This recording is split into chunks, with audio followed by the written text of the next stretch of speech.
The Chicago Bears just wrapped up their first joint practice of training camp with the Miami Dolphins. So let me give you guys my biggest takeaways from the practice and more. So what is going on, y'all? Faiz Sports Stall back at it with another video.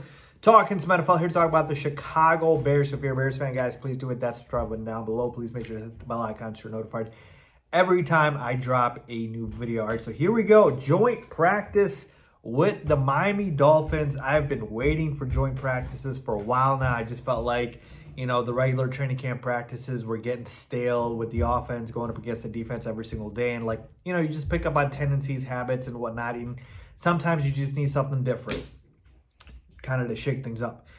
So the practice with the Dolphins. First biggest takeaway is, wow, the defense dominated. Okay, the Bears defense specifically.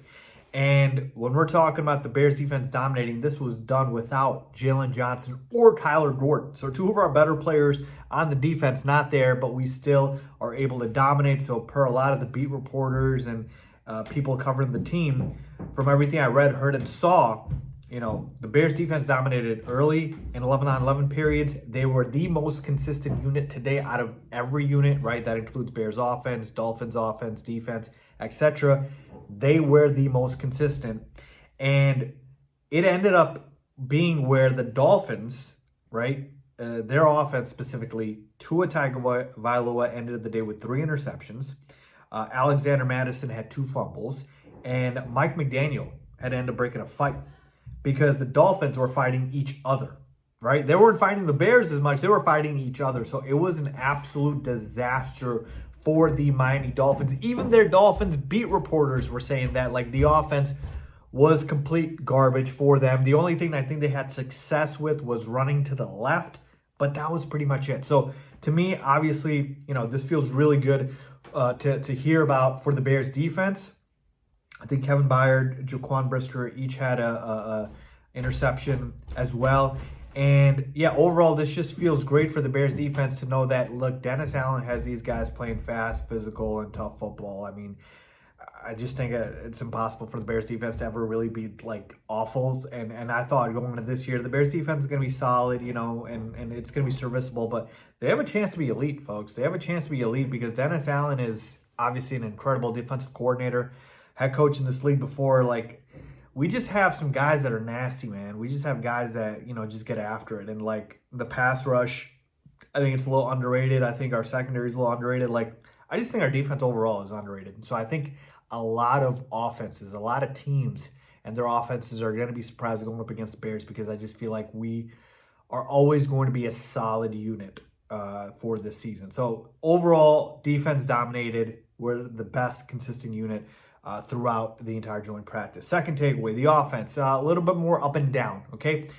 Now, look, this happened in 11-on-11s, which the first pass for the offense being a Caleb Williams interception, and literally every beat reporter tweets it.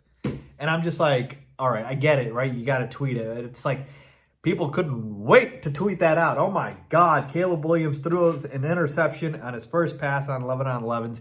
It's fine. Obviously, you're supposed to tweet it, report it. I'm not saying not to. I'm just saying that, I'm not panicking or anything like that because Caleb did bounce back afterwards. He had a beautiful 70-yard touchdown pass to Olamide Zaccheaus in 11-on-11s. By the way, Olamide Zaccheaus, he's just been such a solid addition for this team. I really, really think he's going to be a big impact when the season starts.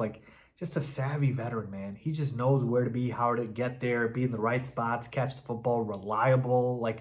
Everything you need from a veteran receiver, I feel like OZ brings it. So I love his addition. And then the other guy that stood out today, Colson Loveland, right? He was just helping Caleb pick up first downs, just getting chunks in the middle of the field. I told you, there's just no matchup for him. Too fast and too big for guys to cover him.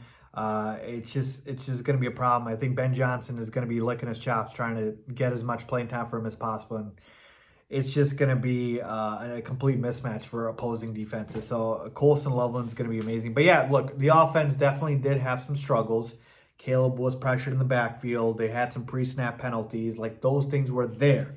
But there were bright spots as well. So just, it's been sort of through training camp for the Bears, the offense has been sort of up and down, right? Good days, bad days. And again, I'm not worried. And I thought Greg Braggs of CHGO Sports summarized this really well. He basically said, with the offense, it really comes down to two things, right? It comes down to when the season starts, right? Because we're all in the business of just one thing with the Bears right now that you have to do, which is trust. Trust Ben Johnson. Trust the guy you hired to be able to get this offense on the right track. There's two things that basically we need to be aware of that Greg pointed out. One, Caleb Williams trying not to do too much outside of himself, outside of the structure of what Ben Johnson wants to put in here. So if Ben Johnson is going to have a plan in place, which he will obviously, Caleb needs to understand that even when things don't work out, to still trust the process, don't have to bail, don't have to, kind of ad-lib and just do your own thing. Stay within the structure of the offense. I'm sure Ben has given Caleb the freedom to, do his own thing at times, but you cannot have that be the consistent factor, if you will, when these plays are sent to you, right? So that's the first thing. Caleb needs to, not get outside of himself too much. The second thing is going to be Ben Johnson not getting too frustrated with the offense that he can't put as many layers on the offense as much as possible. He can't give more plays or, kind of feed more to the offense than he wants to because, it's something that's going to take time. So Ben's got to be patient and then Caleb's got to be patient. So the name of the game is really patience. It's two things. It's trust and it's patience. All right. So to me, with the offense, that's what it comes down to. It's not excuses. All right. It's trust and patience. I trust Ben Johnson fully. This is literally blind faith in the sense of Ben could literally tell me the Bears haven't practiced in a month and we'll still be fine and I'll trust him because that's just how much I believe in Ben Johnson. Obviously I'm being hyperbolic, but you get my point. It is blind faith in Ben Johnson because I think he is that damn good, the next Sean McVay. And it is patience with the offense, knowing that it is the first year with Ben Johnson and it is going to take a little bit of time. So overall, I would say it was a successful joint practice. So successful that Ben Johnson doesn't want to play the starters in our first preseason game against the Dolphins. I'll discuss that in another video. But let me know what you guys think about that. Leave a comment down below. As always, thanks for watching.